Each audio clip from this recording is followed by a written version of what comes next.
Hello, you people. This is Christian, and it's Saturday morning, and it's dark outside. And welcome back to my computer and Fusion 360, and a small weekend challenge.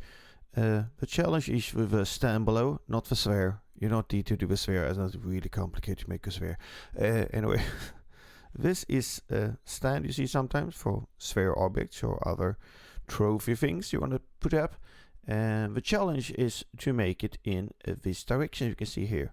I have designed this in place so that it stands on these 3 points down here. And the dimensions are quite easy, and I've not done any drawing. We can hide the sphere for now so it's a bit easy to see. The side length here is 85 and the width is 15. Of course, it's 15 in all directions this here. So the small challenge is basically make this thing in this direction like that, and make it rest on these 3 points. And I'm not using joints or any move commands. I'm sketching this in place and designing in place so that it stands on these 3 points. It's a bit hard to see if I turn on the Iridium. You should be able to see, if I look from the front, that this is resting on the Iridium plane, or one of the planes. So let's have a look at the model for some other direction. So if you now, okay, this is a bit confusing maybe for the first time you're doing something.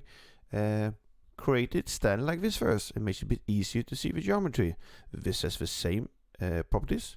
85mm side length. Let's check these two. This is also 85, and the width is 15. And if you make it, you should get right click and see properties. The volume should be 94,500 cubic millimeters for you or creating this or play along at home. So this is the most basic workflow I can think of. There's one sketch and 3 extrudes. You can create this part. And yes, because people will tell me that you can do this with one sketch and a pipe command. Yes, we can use 3D sketches, but I do not recommend using 3D sketches for something basic like this.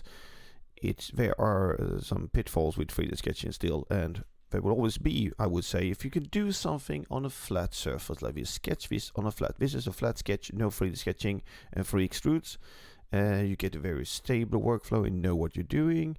Yes, we can use 3D sketching and fun stuff like that, but 3D sketching should mainly be used for 3D spline paths and stuff like that. Anyway, the challenge is to make it like this, standing on 3 points. Just a small brain teaser. So I hope you have a good weekend. Take care, see you around, and goodbye.